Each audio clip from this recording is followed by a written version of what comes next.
اگه محمد نبود تو الله رو نمیشناختی. الله اختراع محمده. یا آقای سوال کرده اگه الله تو خانه کعبه بود پس نمیدونم چرا الله رفت رو آسمون، مردم چرا نمی پرستیدن؟ عزیز من، یه بتی اسمش اله بود. یکی از بزرگان می نویسه بزرگترین هنر محمد ابن عبدالله این بود که 360 تا خدای سنگی رو ریخت دور، یه خدای نادیده تو آسمون فروخت به اعراب. البته گفت این خدای نادیده میگه برید بکشید مال مردم رو بخورید. اعراب هم کارشون این بود، شغلشون این بود.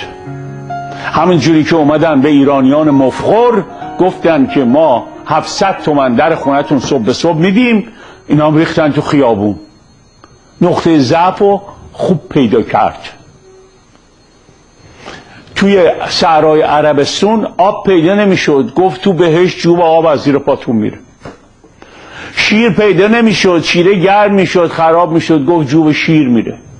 عسل نمیدونستن چیه، گفت عسل اونجا.